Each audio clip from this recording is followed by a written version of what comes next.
¿Se ve bien la pantalla? ¿Se comparte bien? Sí, doctor, se ve bien. Ah, listo, perfecto. Bueno, para comenzar a hablar de traumatología, tenemos que tener en cuenta de que nuestra sociedad, eh, por estas épocas, que hubo violencia, hubo siempre, pero en las sociedades, como por ahí ahora se dice, de mecha corta, que cualquier chispa puede encender cualquier discusión o cualquier tipo de reacción, estamos muy expuestos a las consecuencias de esas reacciones y estamos muy expuestos a que las consecuencias de esas reacciones sean traumatismo. Por cualquier, ustedes lo escucharán por ahí o por ahí también lo habrán vivido, por cualquier cosa eh, pueden recibir un traumatismo o pueden recibir una agresión. O también puede ser en una ocasión de que se comete un delito, por ejemplo un robo. Las relaciones sociales por ahí no son tan fluidas como las de estas dos chicas, no son tan fluidas y todo eso van a sumar traumatismos y van a sumar lesiones. Obviamente muchas veces lo habrán visto en los espectáculos deportivos, muchas veces traumatismo dentro de la cancha y fuera de la cancha. Eh, También todos los adelantos tecnológicos, si bien nos han traído las resoluciones a muchos problemas, la, la mala utilización de adelantos tecnológicos nos pueden hacer terminar con traumatismos o lesiones. Por ejemplo, una moto, que la moto usada a conciencia o usada a conveniencia o con la seguridad necesaria, no debería tener ni un riesgo, no debería ser producto por ahí de ni un traumatismo, pero sí lo puede ser cuando, por ejemplo, es utilizado en una forma que no es la correcta, como por ejemplo lo que se ve en esta foto. Les voy a pedir, sí, igual que la clase pasada, de que como cualquier duda, cualquier inconveniente que tengan, lo que sea, paramos la clase, lo discutimos, los hablamos, no hay ni un problema. Entonces, continuando con lo mismo, es decir, un mismo sería, en este caso sería la moto, un mismo elemento de la evolución que tenemos, usado en formas diferentes, o no usado en algunos casos en formas convenientes, nos puede llegar a traer como consecuencia accidentes y esos accidentes que terminen en traumatismo. También, obviamente, automóviles, aviones, cualquier tipo de herramientas que nos pueda intentar solucionar la vida, por ahí nos puede llevar la vida. Por ejemplo, como en este caso, cuando está totalmente mal utilizado. Y por ahí nos puede llegar a dejar estas secuelas. Fíjense las secuelas después de un accidente motociclístico, las secuelas en el cráneo de ese joven. Todo como es. Todo esto en esta parte de traumatología vamos a ver unos cuantos de estos casos. Fíjense lo que es un accidente motociclístico, cómo se puede terminar. En este caso, por suerte vivo, muchas veces no tienen la suerte que tuvo este joven. Una pelea, ¿cómo puede llegar a terminar? Esta está la foto pre y la foto post. Todos los traumatismos que se le produjeron en el macizo facial.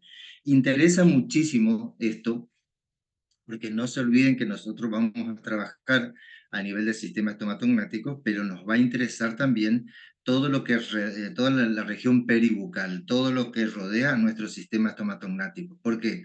Porque una lesión o un traumatismo en la región peribucal nos puede traer como repercusión eh, traumatismos dentro del sistema estomatognático.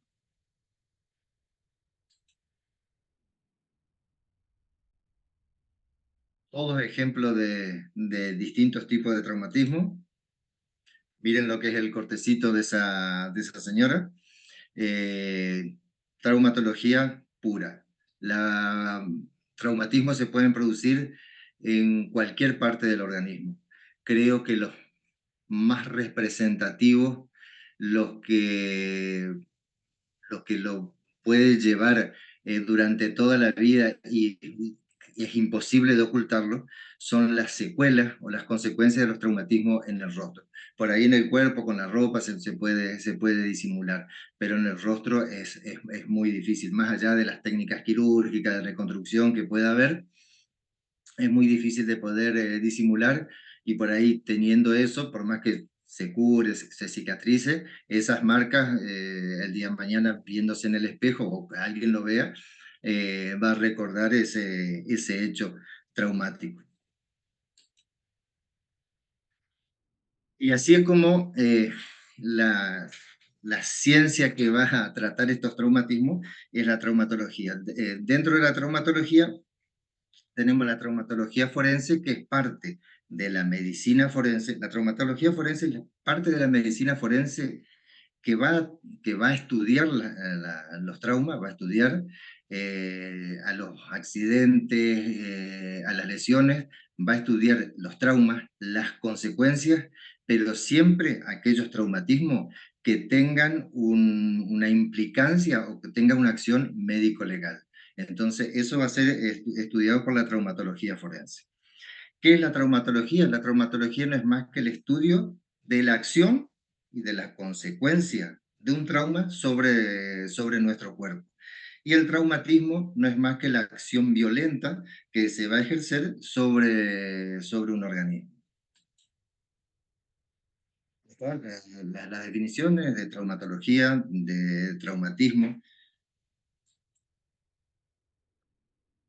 El traumatismo lo podemos clasificar de acuerdo a su etiología, es decir, de acuerdo a qué es lo que lo va a producir, de acuerdo a la intencionalidad o de acuerdo a su mecanismo de acción. De acuerdo a su etiología o al factor productor, puede ser mecánico, físico, químico o también psicológico, por ejemplo, en el estrés postraumático. Según su intencionalidad, puede ser accidental. El traumatismo se puede producir por un accidente, sin querer. Puede ser por una acción homicida, porque alguien quiere matar o que quiere producir ese traumatismo, o suicida, porque es decir, esos traumatismos se producen por la acción del propio individuo que va a llevar los traumatismos. Espera que sigo. Ahí está. Según dijimos, según el elemento productor, puede ser mecánico, físico, químico o psicológico. El mecánico es cualquier elemento que tiene que tener una determinada consistencia que impacte o que sea aplicado con algún grado de violencia sobre nuestro organismo. El físico es todo lo que referente al calor, frío, electricidad. El químico son los ácidos, por ejemplo, que pueden ser derramados sobre nuestra piel y que nos van a producir un daño, nos van a producir un traumatismo o nos van a producir una lesión. Ácidos, tóxicos. Y los psicológicos están ligados fundamentalmente a un estrés postraumático. Podemos tener después de un accidente que tal vez corporalmente no tuvimos ni un inconveniente, pero ese traumatismo se convirtió en un traumatismo psicológico y que nos va a producir daño por ahí en nuestro comportamiento y que es el llamado estrés postraumático. Desde, lo, desde la intencionalidad tenemos la accidental, eh, como la que se está cayendo ahí de la bicicleta, la accidental, y después tenemos intencional y no intencional de acuerdo a su intencionalidad. El, el intencional es cuando, por ejemplo, alguien se quiere suicidar, y el no intencional es cuando se produce otra persona produce el traumatismo a su víctima. Según su mecanismo de acción, según su mecanismo de acción en el cuerpo. Acá vamos a centrar fundamentalmente, vamos a centrar en el rostro. Todos los ejemplos que vamos a ir dando van a ser en el rostro y en el sistema estomatognático. Según su mecanismo de acción pueden ser, puede aparecer una contusión, puede ser por choque o embestimiento, puede ser por una caída, por un aplastamiento, por un arranque, puede haber una equimosis. Hay distintos tipos de traumatismo. Y cada uno de estos traumatismos, cuando lo podemos identificar, cuando clínicamente podemos saber esta persona tiene o este tipo de traumatismo, podemos inclusive saber qué lesiones pueden haber habido más internamente en el organismo, cuál pudo haber sido el factor o qué fue lo que produjo ese traumatismo, o también podemos saber el mecanismo de acción que produjo ese tipo de traumatismo. Comenzando con la contusión, decimos que la contusión es el resultado del choque de un cuerpo de forma regular o irregular sobre el cuerpo humano, ¿sí? Ese resultado de ese choque, que es esa que se va a llamar contusión, puede presentarse de diferentes formas. Una contusión, vuelvo a repetir, con la definición, es el choque de un cuerpo de superficie regular o irregular sobre el cuerpo humano, y que puede presentarse en forma de escoriación, de equimosis, de derrames, de una herida contusa o de un apergaminamiento. Todas esas formas médico-legales que ustedes ven, todas se refieren a una persona viva, excepto el apergaminamiento. El apergaminamiento se produce una vez que la persona ya está fallecida. También, de acuerdo al tipo de lesiones que tenga, se puede saber si esas lesiones se produjeron antes o después del deceso de la persona. En este caso, es para que haya escoriación, equimosis, derrames y heridas contusas, tiene que haber circulación sanguínea y por lo tanto tiene que haber vida. En el caso del apergaminamiento, que es cuando la capa córnea de la piel desaparece y se produce ahí una lesión, que queda como un pergamino, queda dura la piel. Entonces, en esos casos, en esos tipos de lesiones, se sabe de que se produjeron después del deceso de la persona. La primera que encontramos ahí es la escoriación. La escoriación que normalmente es el conocido raspón que por ahí nos damos. Nos caemos, nos raspamos, nos caemos caminando en una moto o haciendo algún tipo de actividad física y nos raspamos, esa es la escoriación. Pero para definirla no la podemos definir. Si yo pregunto qué es una escoriación y viene alguien y me dice un raspón, no es así. Entonces, para orientarlo. La escoriación son lesiones que se van a producir sobre la superficie de la piel. Esa lesión, para que sea una escoriación, se va a producir, vuelvo a repetir, sobre la superficie de la piel, pero sin afectar la capa germinativa de la piel. No afecta la capa germinativa. Por lo tanto, cuando eso cicatriza, no va a dejar ningún tipo de huella, ¿sí? La escoriación no tiene que dejar ningún tipo de huella. Cuando toca la capa germinativa, sí ya va a dejar huella y ya eso ya tiene otro nombre. ¿Qué nos va a servir poder analizar una escoriación? Lo vamos a hacer en la cara, pura y exclusivamente en la cara, que por ahí es lo que más nos interesa. Una escoriación en la cara nos puede determinar, saber cómo fue, en qué dirección el objeto contundente, en qué dirección fue o en qué dirección nos caímos. ¿Eh? También de acuerdo a qué es lo que haya en la escoriación, qué es lo que se puede encontrar arena, vidrio, pasto, distintos tipos de tejidos, saber cuál fue el elemento productor de esa escoriación o dónde se pudo haber producido esa escoriación, ¿sí?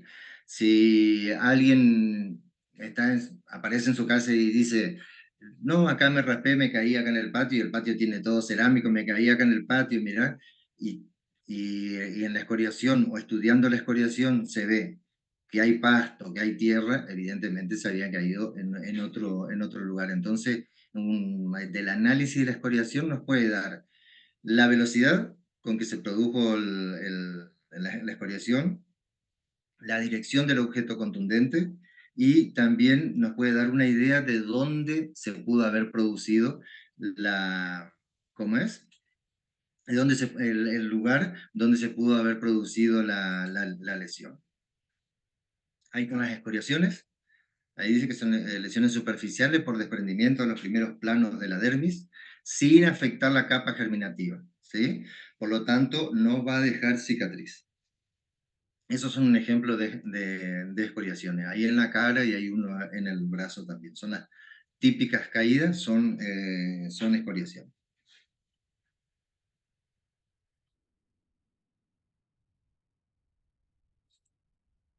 A estas escoriaciones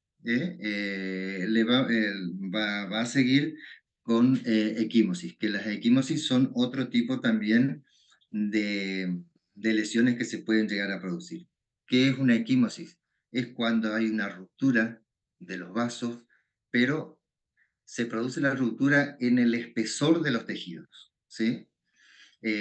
Sin que se corten los tejidos, es decir, no hay un corte en la piel, no hay un corte en los músculos, sino que por el traumatismo que se produce, se rompen los vasos sanguíneos que están entre los tejidos, se esparce líquido sanguíneo, fluido sanguíneo entre los tejidos, y eso es lo que va a dar la coloración característica que va a tener una equimosis. Como por ejemplo la coloración que tiene en el ojo ese ejemplo. Es una lesión vital. ¿Por qué es importante la equimosis? Porque la equimosis, a medida que va pasando el tiempo, va a ir cambiando de color. Va a ir cambiando de color, por ejemplo, desde el día que se produce la lesión hasta el tercer día va a estar de un color negro, negro azulado, después va a estar de un color violáceo, después va a pasar a un color verde, y después allá, cuando ya está por desaparecer, sobre el día 20, 30, va a estar de un color amarillento y después va a desaparecer. ¿Cuál es la importancia de la equimosis? Que vamos a poder saber cuándo se produjo la lesión, cuándo se produjo el ataque, el golpe, lo que sea, cuándo se produjo la lesión. Si ustedes ven una equimosis que está de color amarillento y la persona le dice, me pegaron o me golpearon con algo ayer o anteayer, es imposible. Es imposible. Tuvieron que haber pasado como mínimo 21 días para que pueda estar de ese color. Ahí están los ejemplos. Y unas figuras abajo también con los colores. De 1 a 3 días es negro, negro azulado, va a quedar los golpes. Más de uno se debe estar recordando de algún golpe o de algún deporte, una caída, lo que sea, que queda negro, negro azulado. Después, entre 3 y 7 días, pasa a un color verde azulado. Entre el día 7 y el día 13 está de un color verde, después pasa a ser un color amarillento, y después a partir de los 20, 25 días comienza a desaparecer. Aproximadamente el día 30 ya no hay ni señas de la equimosis, porque ya se disgregó, se reabsorbió toda esa sangre que se había acumulado entre los tejidos. Así que es fundamental desde el punto de vista forense o desde el punto de vista médico-legal, porque a partir de esto podemos saber cuándo se produjo el ataque o cuándo se produjo el traumatismo. También dentro de las lesiones que podemos ver, tenemos los derrames que son sangre, linfa, pus, suero, que van a ir a ingresar en cavidades naturales o cavidades neoformadas. Distinto que el hematoma, que es una colección sanguínea, que va a estar en una cavidad neoformada. El hematoma es también conocido como el chichón, ¿sí? El ejemplo del hematoma es el chichón, que si ustedes tocan un chichón, algunos habrán tenido o habrán visto de alguien, si ustedes lo tocan, despacito por supuesto, van a sentir como crepitación, como que se va resquebrajando abajo, como que algo se mueve debajo del chichón. Y eso no es más que el periósteo, por el golpe, el periósteo que se levanta, entonces queda el periósteo que está lesionado, queda levantado, y tocamos la acumulación de sangre, y entonces se siente esa crepitación. Eso es un hematoma. Y después, sí, ya van a venir las heridas contusas. Hasta acá, todas estas lesiones, no hay una solución de continuidad, como es, no hay solución de continuidad si no se abre músculo, excepto en las superficiales que habíamos visto cuando comenzamos. Después vienen las heridas contusas. Las heridas contusas sí es cuando ya se produce una solución de continuidad.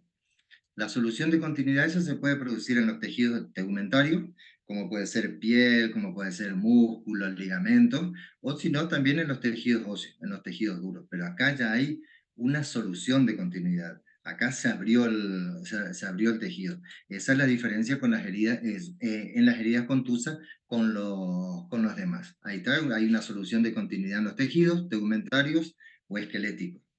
O en las vísceras también puede ser. En una víscera o en un órgano también, también puede ser. Fíjense en los labios. ¿eh? Ahí ya hay una solución de continuidad, hay un corte y por lo tanto esto entraría dentro de heridas contusas. Fíjense lo que son esas equimosis que tiene por, por golpes.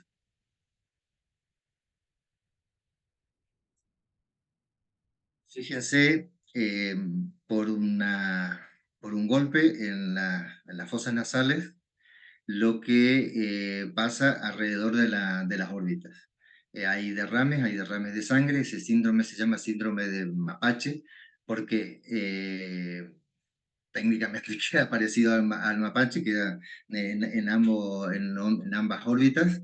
Hay veces que puede ser en una sola órbita de acuerdo a la dirección que haya tenido el objeto que lo haya golpeado, pero cuando se produce, los huesos de la nariz son huesos muy débiles, ustedes lo saben, lo estudiaron en anatomía, lo habrán repasado seguramente en cirugía. Cuando se produce un golpe sobre los huesos de la nariz, se rompe, se disgregan y se van hacia atrás. Y lo primero que rompen es la lámina papilácea del etmoide. Habrán escuchado por ahí en anatomía, seguro. La lámina papilácea del etmoide, la porción externa de esa lámina, va a ser parte va a ser la parte interna y un poco de la parte inferior de la órbita, de la órbita la parte ósea de la órbita, obviamente, no del ojo.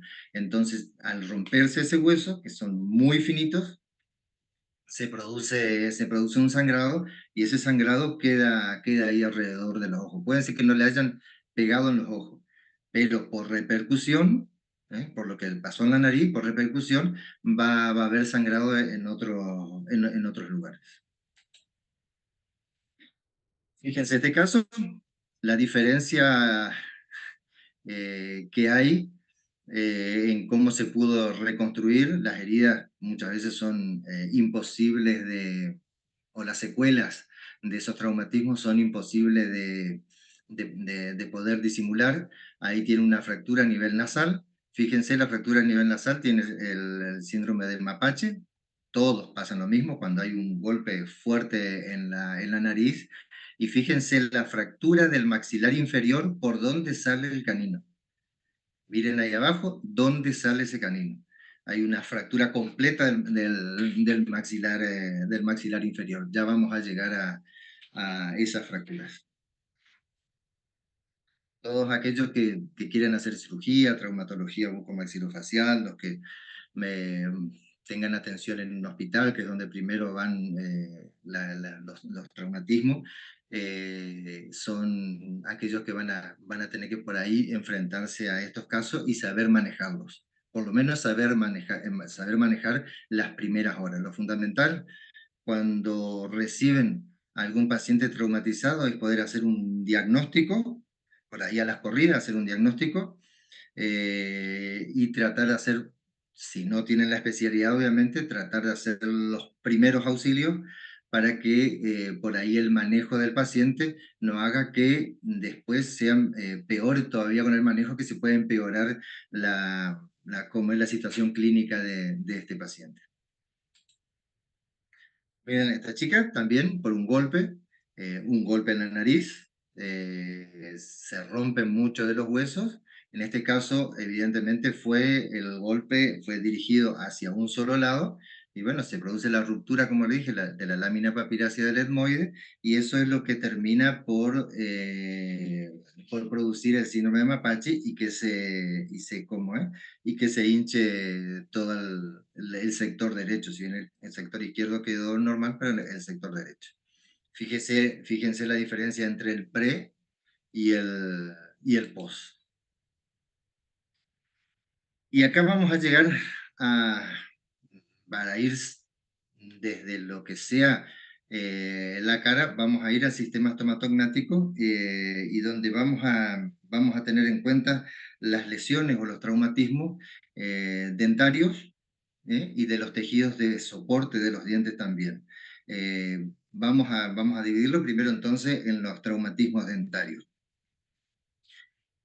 ¿Cuáles son las causas que puede haber para que se produzca un traumatismo dentario? Las causas fundamentales son obviamente un choque, un embestimiento, cuerpos extraños, una caída, la no utilización, mejor dicho, la no utilización de medidas de seguridad ante un deporte o ante la utilización de algún tipo de máquina o de herramienta. Los traumatismos dentarios también fundamentalmente se van a producir, o algunos de los factores que pueden aumentar el, el- las secuelas de un traumatismo dentario, por ejemplo, es un overjet muy marcado. ¿Se acuerdan qué es el overjet? ¿Algunos se acuerdan qué es el overjet? Lo tuvieron que haber dado en prótesis, lo tuvieron que haber dado en oclusión.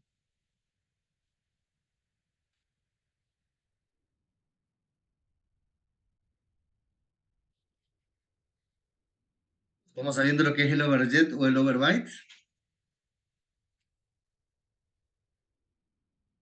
Bueno, el overjet es el entrecruzamiento horizontal que hay entre los incisivos superiores y los incisivos inferiores. La distancia que hay en el entrecruzamiento, ese es el overjet, esa distancia. Cuando esa distancia es amplia, cualquier tipo de traumatismo que se produzca, fundamentalmente en el maxilar superior, no van a tener la contención del maxilar inferior. Entonces un overjet muy marcado va a hacer que pueda fracturarse mucho más fácilmente la pieza dentaria superior. El overjet es el entrecruzamiento horizontal o esta distancia, y el overbite, ya vamos a hacerlo bien, es el entrecruzamiento vertical. ¿Sí? ¿Estamos? Entonces, de paso, repasamos un poquitito de oclusión. Nos va a servir bien esto. Las principales piezas dentarias que se van a lesionar son incisivos centrales y laterales, superiores e inferiores. Son fundamentalmente los que más lo sufren por el tamaño de la pieza dentaria y porque son los que están más expuestos. En el caso de que no haya una protección labial, es decir, que el labio esté vertido, que el labio sea muy corto, lo mismo, van a recibir el traumatismo directamente sobre las piezas dentarias. Entonces, por lo tanto, la secuencia o la secuela, mejor dicho, que van a tener ¿cómo es? Son mucho más marcadas. Miren lo que es este traumatismo dentario. Ahí hay avulsión de pieza dentaria. Hay una fractura doble en el maxilar inferior, una fractura a nivel de la sínfisis y una a nivel de la porción horizontal del maxilar inferior. Por ahí estas son las diferencias, una boca sana, y estos son las diferencias por ahí, por ejemplo, en moto entre usar casco y no usar casco. Un, un mínimo ejemplo de cuáles pueden ser cómo es, las diferencias. Ahí están las causas que normalmente son las causas que producen las lesiones en las piezas dentarias: accidente automovilístico, de moto, lesiones debidas a convulsiones, alcoholismo, peleas. Los factores predisponentes: el overjet muy marcado, las malposiciones dentarias también, y la falta de cobertura de los labios, que era lo que yo le decía. Ahí hay un ejemplo de un labio que no realiza correctamente la cobertura de las piezas dentarias. Fíjense lo que es el overjet en la figura que está acá a la izquierda. Ese es el entrecruzamiento horizontal.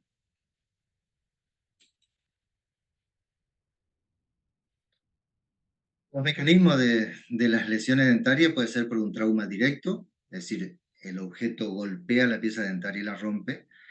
Por un trauma indirecto puede recibir el golpe, por ejemplo, en el maxilar inferior y producir una fractura de las piezas dentarias en el maxilar superior. De acuerdo a la dureza que tenga el objeto o la mayor elasticidad que tenga el objeto, va a ser más o menos contundente, y la dirección de la fuerza, obviamente, que es importantísima, la dirección y la fuerza del objeto, o de la fuerza que le hemos inferido al objeto para que pueda llegar a producir un daño. La clasificación de los traumatismos dentoalveolares, lo vamos a llamar así, dentoalveolares, porque ya le dije que vamos a ver los traumatismos de las piezas dentarias propiamente dichas, y de las estructuras de soporte y de las estructuras blandas. Tienen que tratar de saber o manejar bien la clínica, porque ahí sí, en cualquier consultorio le puede llegar un paciente mayor o menor de edad, que se cayó en la esquina, algún vecino, lo que sea, o se lo traen, y hay que saber diagnosticar bien qué tipo de traumatismo tiene, ya sea en la corona, en la raíz del diente, en los tejidos de sostén, para poder realizar un tratamiento acorde para la recuperación de ese paciente. En la estructura dental, o los traumatismos en la estructura dental, lo vamos a dividir en dos: en fracturas coronarias y fracturas radiculares. No le voy a explicar, obviamente, qué es coronario, qué es radicular.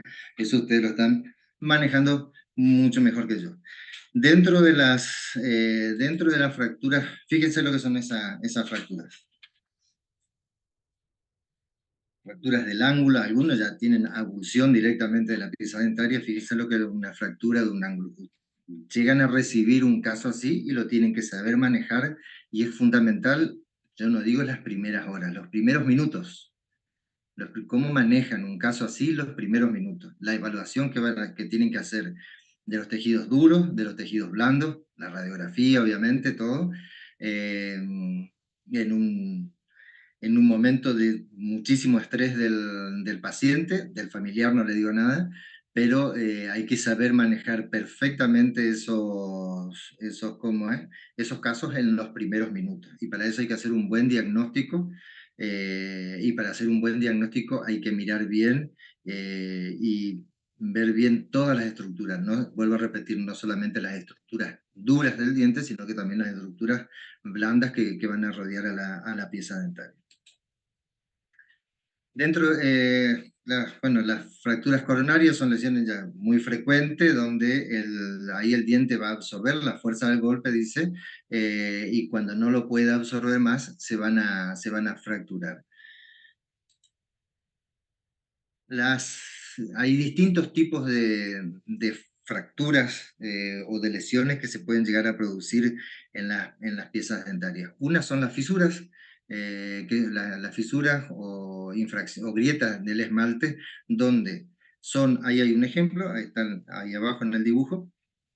son fisuras que van a ser solamente en el esmalte, no van a afectar a la dentina y fundamentalmente no va a haber ni una pérdida de tejido dentario. Va a estar solo la fisura. Por ahí, hay veces, por ahí se pueden llegar a producir fisuras en un paciente que bruxa, en un bruxómano. Ustedes le colocan la luz, le colocan el espejo atrás y van a ver pequeñas fisuras. Mientras esas fisuras sean pura y exclusivamente del esmalte, mientras esas fisuras no vayan a, ¿cómo es? No vayan a ocasionar una pérdida de tejido dentarios, se van a llamar fisuras, infracciones o grietas del esmalte o grietas adamantinas. Después tenemos las que son las fracturas coronarias no complicadas. Las fracturas coronarias no complicadas son aquellas donde ya va a haber una pérdida de tejido, va a haber una pérdida de tejido, y pueden estar incluido esmalte solo o esmalte y dentina, pero sin exposición pulpar. Para que sea una fractura coronaria no complicada, no tiene que haber exposición pulpar, más allá de que esté involucrado solo esmalte o solo dentina, y que sí tiene que haber pérdida de tejido dentario, como por ejemplo en ese ejemplo que está ahí en esa foto. No afecta ahí a la pulpa del diente, se perdió esmalte, se perdió un poco de dentina, entonces esa es una fractura coronaria no complicada. Vuelvo a repetir, esto tienen que manejarlo muy bien en la clínica porque lo van a ver de seguido en su consultorio o donde trabajen. Hay muchísimos casos de esto. Y después vienen las fracturas con complicación. Acá las fracturas con complicaciones donde se pierde tejido dentario, se pierde esmalte y dentina, y en este caso sí ya va a haber una exposición pulpar. Entonces el tratamiento que se va a realizar es completamente diferente. El tratamiento de esa pieza dentaria que se va a realizar es completamente diferente. ¿Vamos hasta ahí? Sí, Bueno, así como pasamos a las fracturas coronarias, vamos a pasar a las fracturas radiculares. Las fracturas radiculares son lesiones en la que va a haber una solución de continuidad en la porción radicular de la pieza dentaria, y que de acuerdo al lugar donde se ubiquen, pueden ser en la porción coronaria de la pieza, en la porción coronaria así de la raíz, en la porción media y en la porción apical de la raíz del diente.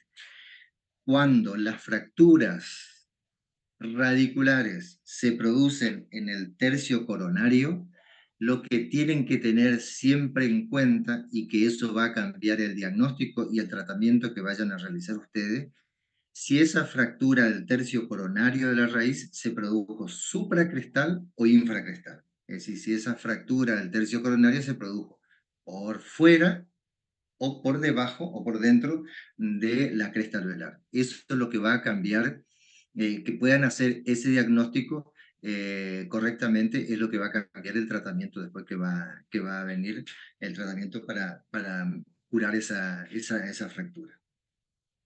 ¿Sí? Aparte de la posición o de la altura en la raíz de dónde va a estar la fractura, también tenemos, de acuerdo a la dirección, tenemos fracturas horizontales, fracturas oblicuas y fracturas verticales, fracturas radiculares verticales. Las fracturas radiculares verticales, y lo van a ver en muchísimos casos cuando hay un fracaso en un perno y una corona. Los pernos son los que producen las fracturas verticales de las raíces de los dientes. Las fracturas verticales radiculares normalmente, no digo, no puedo decir en el 100, pero en el 99% de los casos, las fracturas radiculares verticales están asociadas a un perno. Siempre el diente tratado endodonticamente y un perno que fracasó, se produce ese tipo de fractura. Ahí tienen de acuerdo a la altura, coronaria, tercio coronario, tercio medio y tercio apical. Ahí se ven bien en la radiografía. Habíamos dicho, tercio coronario, saber bien si es supracrestal o infracrestal para el tipo de tratamiento que después vayan a realizar, porque es completamente diferente el tratamiento. según la dirección, horizontales, oblicuas y verticales. Ahí en las verticales hay un perno y una corona. En la mayoría de los casos, por no decirle en todos los casos, las fracturas verticales se van a producir un diente tratado endodónticamente y un perno y una corona, en la mayoría de los casos. También, en el caso de un traumatismo, no solamente se van a producir lesiones a nivel de la superficie dentaria, también se pueden llegar a producir en las estructuras de soporte, en lo que vendríamos a llamar el periodonto. Van a tener distintos nombres, de acuerdo al nombre que van a tener, son los signos y síntomas que van a tener estos traumatismos o estas lesiones de los tejidos de soporte. También lo tienen que manejar a la perfección, porque de acuerdo a los signos y síntomas que le vaya a dar el periodonto, va a variar si se salva o no esa pieza dentaria, literal, si se salva o no la pieza dentaria de ese traumatismo. El primer, lo primero es la concusión, que no tiene nada que ver con contusión, que habíamos hablado hoy. Este se llama concusión. ¿Cuándo hay una concusión en el tejido de soporte? Cuando recibimos un traumatismo. ¿Cuáles son los signos y síntomas? Va a haber dolor, no va a haber movilidad, la pieza dentaria no va a cambiar el eje y no va a haber sangrado del surco. ¿Por qué no va a haber sangrado del surco? Porque no va a haber ruptura del ligamento periodontal. Si bien va a haber una compresión, pero el traumatismo no fue tan fuerte como para producir la destrucción del ligamento periodontal. ¿Sí? Eso es la concusión. ¿Qué es una subluxación? Recibido el traumatismo, va a haber dolor, obviamente, va a haber dolor. Va a haber algo de movilidad, no mucha. En una subluxación va a tener un poquito de movilidad la pieza dentaria, pero no va a cambiar el eje. No va a cambiar el eje de la pieza dentaria. Va a estar exactamente igual. ¿Sí? Es decir, la pieza dentaria va a estar así, no es que va a cambiar su eje. Puede llegar a tener un poquitito de movilidad, pero no va a cambiar el eje de la pieza dentaria. Y sí va a haber un sangrado. ¿Por qué? Porque hay rupturas de algunas fibras del ligamento periodontal en el caso de una subluxación. En el caso de una luxación, sí, ahí hay ruptura de las piezas dentarias. Sí, la pieza dentaria también, pero hay una ruptura del ligamento periodontal. En el caso de una luxación intrusiva, el traumatismo hace que la pieza dentaria ingrese más todavía en el alvéolo. Se incrusta a nivel en la porción, ¿cómo es? En la porción apical. Normalmente se produce, en la luxación intrusiva, se produce la ruptura de las fracturas, o fracturas, mejor dicho, las fracturas ¿cómo es? De hueso, del hueso alveolar. En la luxación extrusiva, que es exactamente lo contrario, es decir, por la fuerza que se recibe el golpe, el diente se extruye. También se cortan la fibra del ligamento periodontal y puede haber también daños a nivel del hueso alveolar. En la luxación lateral, es hacia mesial o hacia distal, hay también una rotura completa del ligamento periodontal y hay pérdida ¿cómo es? Hay pérdida de hueso alveolar. Y la abulsión no es más que la pérdida de la pieza dentaria, es decir, el golpe fue tan potente, fue tan en seco, que directamente la pieza dentaria se abulsionó, se extrajo, se extruyó completamente la pieza dentaria. Eso es una concusión. Ustedes ven ahí el ligamento periodontal está intacto. No hay, por lo tanto, no hay sangrado. Es un ejemplo de concusión.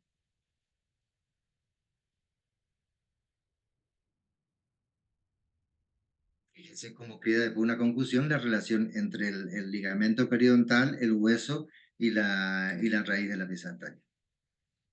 En la subluxación ya hay un desplazamiento del diente. En la subluxación, acá está mal el power, hay un cambio en el eje, pero no hay un desplazamiento en el eje, de la pieza dentaria. No hay un desplazamiento de la pieza dentaria, está bien, en el material está bien puesto. Acá en el power nomás está mal, hay que cambiar eso. Hay dolor a la percusión y hay movilidad. Y hemorragia, obviamente. Ahí está lo que es una luxación intrusiva, el diente se mete en el alveolo, fíjese lo que es ese central, ¿dónde está? Una luxación extrusiva, fíjese la rotura que hay de la fibra del ligamento periodontal.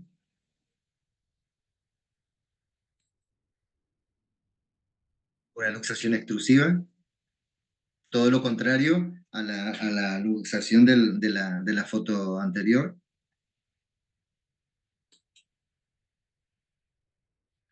Una luxación lateral, ahí hay rotura de los, ¿cómo es? Del hueso alveolar. Obviamente, en todas las luxaciones, el daño que se produce al ingreso del paquete vasculonervioso en el ápice. Eso, obviamente que hay que contarlo también como consecuencia. Es una avulsión dentaria, pérdida completa de la... Se perdió completamente la pieza dentaria. No existe más diente. Es una extracción realizada por un traumatismo. Pero también tenemos en las estructuras blandas de la boca, encía, y eso, también se van a producir distintos tipos de traumatismos de acuerdo ¿cómo es? De acuerdo al trauma que haya recibido el sistema estomatognático. Puede producirse una contusión, puede ser producido por un objeto romo, dice, que causa hemorragia submucosa. Ese es un ejemplo ¿cómo es? De una contusión. No hay rotura de la mucosa, no hay rotura de la mucosa, atención, en la contusión no hay rotura de la mucosa. En la laceración es algo parecido, pero sí, ya hay un desgarro y hay una solución de continuidad. Ahí ustedes lo pueden ver. La laceración es muy frecuente en los casos donde la persona cae y con los propios dientes se terminan lacerando los labios. Y eso es la abrasión, que es una herida, es como sería la escoriación que habíamos visto hoy de la piel, es una herida superficial que produce un desgarro. Se va desgarrando la parte más superficial de la mucosa y cuando el labio, cuando está en la parte cutánea del labio, también en la parte cutánea, obviamente. Pero esos son los tipos de lesiones más comunes de los tejidos blandos bucales.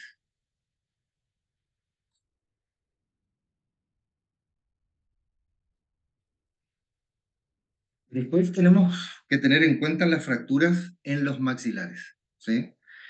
Fractura o por definición, fractura es una solución de continuidad, una solución de continuidad en el tejido óseo, hecha en forma anómala, obviamente, porque ojo que hay fracturas de los maxilares que se hacen en forma controlada en un quirófano para poder realizar una reubicación de los maxilares. Pero el concepto de fracturas en maxilar es una solución de continuidad o una rotura del hueso de forma anómala. Perdón. Obviamente que se produce a partir de un trauma y lo podemos, algunas de las clasificaciones pueden ser expuestas o cerradas, ustedes ya saben, una fractura que ni uno de sus tramos fracturados hayan visto la superficie. Hay otras que sí, en el caso que son las expuestas, sí, parte del tejido fracturado sale a la superficie. Puede ser simple o compleja, es decir, una sola fractura, o si no, varias fracturas, o a partir de una que pueden salir varias fracturas. Las fracturas conminutas, que son las fracturas conminutas, son como cuando fundamentalmente pasan con los estallidos o con un choque muy violento, una caída sobre un elemento muy duro, que se produce una cantidad de fracturas. Es decir, pareciera el hueso queda como vidrio molido, porque se produce mucha cantidad de fracturas juntas. Pueden ser unilaterales o bilaterales, de acuerdo, fundamentalmente unilaterales o bilaterales, de acuerdo a la dirección que va a llevar, eh, a la dirección que va a llevar el objeto contundente y la fuerza que va a llevar el objeto contundente. Simétricas o asimétricas también pueden ser. Vamos a ver fracturas de maxilar superior, fractura de maxilar inferior, pero antes de ver este tipo de fracturas tenemos que dividir a la cara. Seguramente mucho más profundizado por ahí esto le van a dar en algunas de las cirugías o por ahí en patología le habrán dado, seguramente. Pero vamos a repasar un poquitito toda esta parte de fracturas. Para, para poder tener en cuenta lo primero, la ubicación o la localización donde se produce una fractura, tenemos que dividir a la cara en tres tercios: un tercio superior, un tercio medio y un tercio inferior. El tercio superior de la cara se va desde la naciente del cabello hasta el arco superciliar, hasta el arco superciliar o el reborde superior de la órbita. Para los que no tenemos cabello, no es que al no tener cabello no tengamos tercio superior de la cara, tenemos también. Lo que pasa es que para los que no tenemos cabello, el tercio superior de la cara comienza en un punto que se llama punto vértex. El punto vértex se dice que es el lugar más alto del cráneo y que normalmente tiene que coincidir ese punto alto del cráneo con la unión de los parietales de ambos lados. Ese es el tercio superior de la cara. El tercio medio de la cara va a ir desde el reborde superior de la órbita hasta la unión de los labios. El tercio inferior de la cara va a ir desde la unión de los labios hasta el reborde maxilar del maxilar inferior. Fíjense lo que son los distintos tipos de fracturas que se pueden llegar a producir. Ahí hay una fractura. Normalmente, a ver, las fracturas del tercio superior de la cara eh, es la zona más resistente que, vuelvo a repetir, va desde el punto vértex hasta el reborde superior de la órbita. Es el punto más resistente de la cara, donde están los huesos más duros, más resistentes. eh, Son mucho más difíciles de que pueden llegar a tener una fractura, pero normalmente cuando se producen esas fracturas a nivel de ese tercio son fracturas serias, son fracturas muy graves.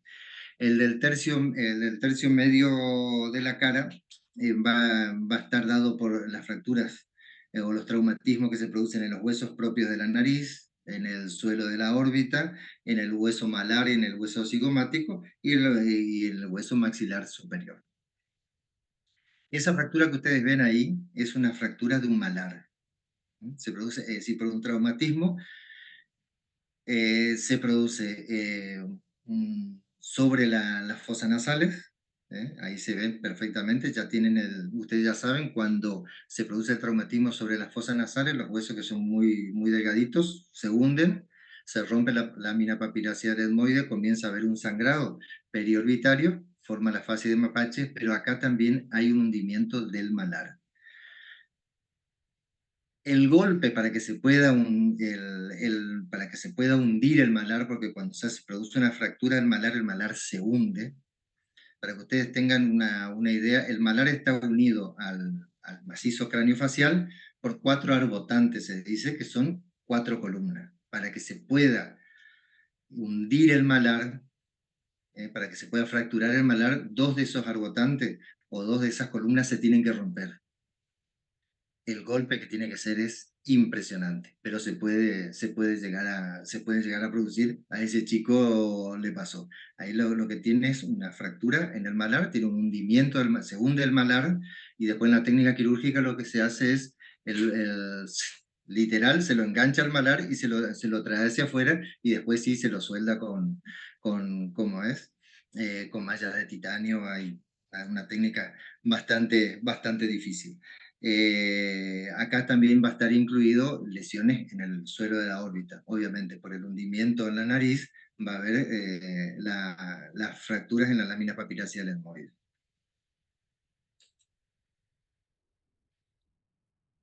Fíjense también lo que es, ¿cómo es? Las lesiones que puede existir en la nariz, fundamental en la nariz. Acá el de la chica tiene una lesión a nivel del tercio superior de la cara, es decir, en la frente, pero fíjense, es decir, el tercio superior de la cara, la frente, es muy dura, pero fíjense cuando la lesión, aparte en ese lugar, que no pasó a mayores, fíjense cuando la lesión es en el tercio medio de la cara. Ahí hay una lesión a nivel del malar, hay una lesión a nivel del arco infraorbitario. Fíjense cómo los signos que tiene una fractura a ese nivel de la cara, porque es un nivel mucho más débil para resistir esa fuerza. Miren lo que es caerse de una moto y no tener casco. Bueno, fractura de los huesos propios de la nariz, ahí lo pueden ver. Rearmar eso, me imagino lo que debe ser. Y el reborde inferior de la órbita, fíjense con las mallas de titanio cómo lo tienen que ir rearmando. Esos son todas fracturas del tercio medio de la cara. ¿Sí? Son todas fracturas del tercio medio de la cara. Diferencia entre ir en moto con y sin casco. Referirnos directamente a las fracturas del hueso maxilar, el hueso maxilar se halla entre el tercio medio y el inferior de la cara. Las fracturas, para poder fracturar un hueso maxilar también normalmente son de mucha potencia, tiene que haber mucha potencia y mucha dirección para poder llegar a hacer una fractura del hueso maxilar superior. Vamos a repasar un poquitito, tal vez ya lo habrán dado en cirugía, el señor René Lefort hizo un catálogo de fracturas maxilares superiores y lo dividió en 3 tipos de fracturas. La fractura de Lefort 1, 2 y 3, de acuerdo a distintos patrones distintos patrones de por dónde va a ir recorriendo la fractura. Esa es la fractura del EFOR 1, que comienza en la apófisis pterigoide, y tiene un recorrido horizontal y va a pasar por la parte inferior de las cuanas nasales. Lo que pasa en ese tipo de fractura se desprende el maxilar superior y la bóveda palatina de la base del cráneo. Se desprende, literal. Es decir, el maxilar superior comienza a tener movilidad, porque solo se va a retener por los tejidos blandos y por la parte muscular. Se desprende, va de un lado a otro, vuelvo a repetir, de la apófisis pterigoide, y desde ahí pega la vuelta por debajo de las cuanas, todo el reborde alveolar, todo el paladar se baja. Es impresionante el hecho de la fuerza que tiene que haber como para desprender parte o para desprender la totalidad de un maxilar superior que está soldado a la base del cráneo. Y pasa. La velocidad, normalmente la velocidad es muy amiga o nos indica la velocidad, moto, auto, lo que sea, o que por ahí te puedan chocar, lo que nos indica este tipo de fracturas. Cada vez, si uno lo ve, son fracturas grandísimas, pero cada vez más frecuentes. Cada vez más, son más frecuentes este tipo de fracturas. Miren lo que es la fractura del E1. Ahí lo tienen. El maxilar superior se desprendió. Fíjense donde aproximadamente donde van a terminar la porción apical de las raíces, está desprendido. Y en este caso tiene también una fractura a nivel del paladar. Así que lo seccionó al paladar y se desprendió todo el maxilar superior completito, pero a su vez, ¿cómo es? El paladar también lo llegó a dividir con la fuerza del impacto. Esa es una fractura del E1. Y hay que reposicionar todo, cirugía altamente realizada por personal altamente capacitado, obviamente. Eso se llena de mallas de titanio y adentro por todos lados. La fractura del EFOR 2 es la única fractura que va a estar en cómo, en forma perpendicular, es decir, va a tener un trayecto oblicuo ascendente, ahí como dice, y va desde la apófisis pterigoide, pasa por el reborde interno de la órbita y se va a unir con la fractura del otro lado a nivel de la porción más superior de las fosas nasales.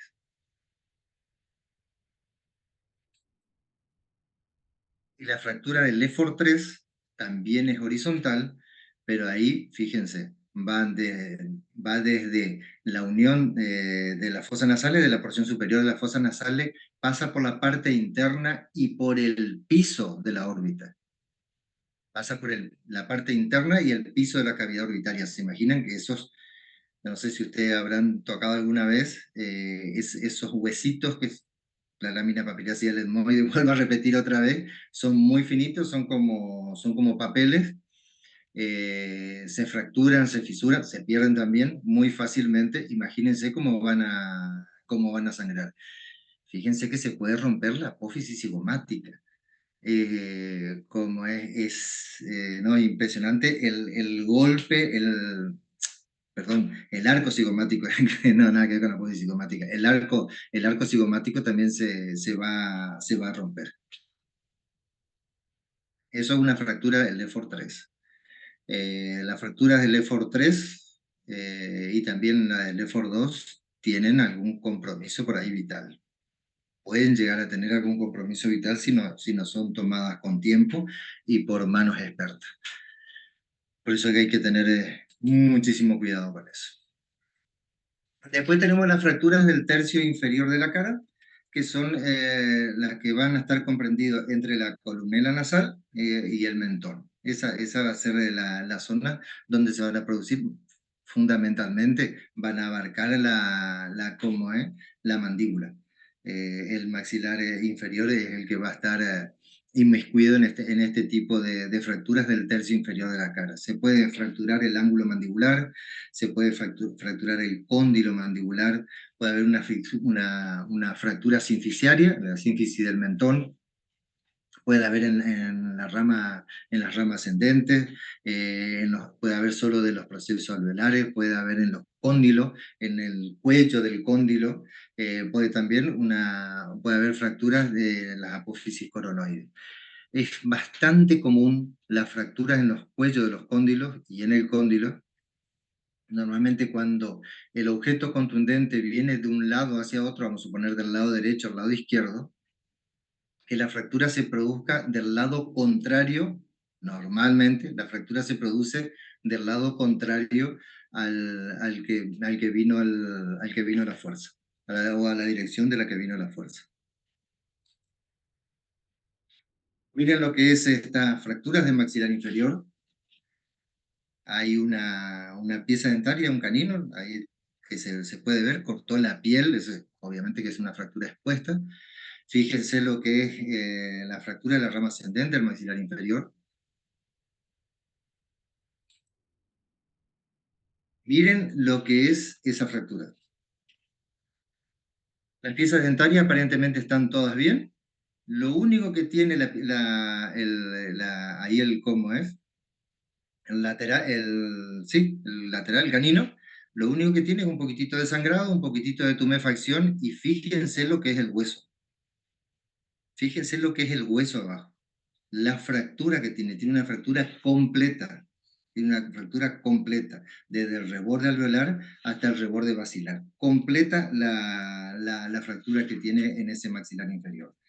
Espectacular también ¿cómo es? La disección que hizo el cirujano, porque fíjense, ahí se puede ver perfectamente por el agujero mentoniano donde sale el paquete báculo nervioso del mentoniano. Se puede ver perfectamente ahí. Miren lo que es después de la cirugía. Fíjense el nervio ahí como sale el mentoniano. Se respetó al cómo, al mentoniano. Obviamente se le coloca ortodoncia, se coloca una contención inmediatamente. Pero fíjense lo que es. Lo que hay que hacer para poder reparar ese maxilar inferior.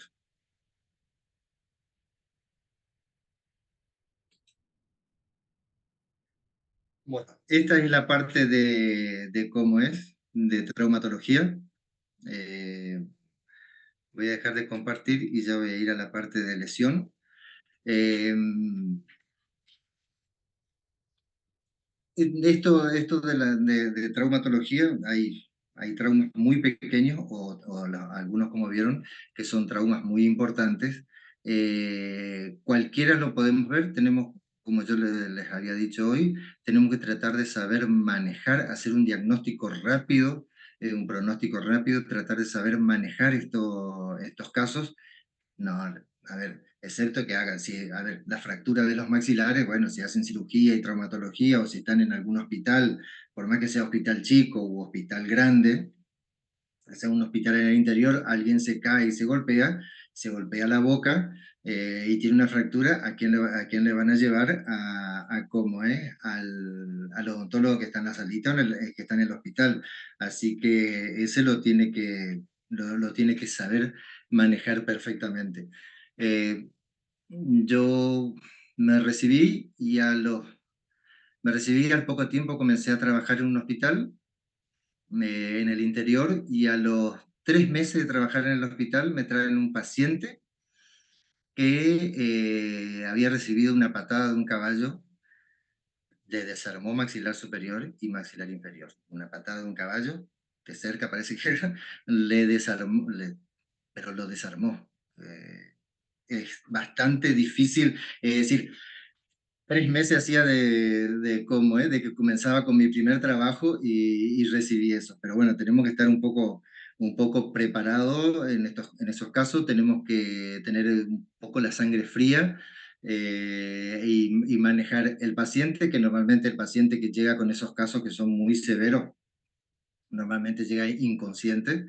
Entonces hay que hacer una evaluación no solamente de la zona donde se produjo el traumatismo, sino que también hay que, en forma general, siempre con el asesoramiento de un médico, y saber dónde derivarlo y hacer las atenciones del momento.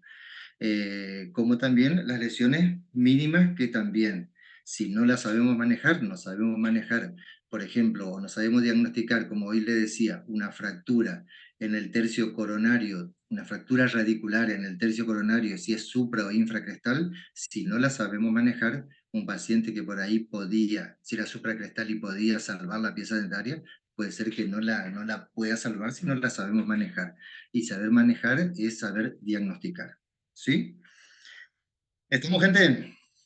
¿Estamos con la parte de traumatología, de traumatismo? Sí, doc. Bueno, no me interrumpieron, así que supongo que se entendió o más o menos se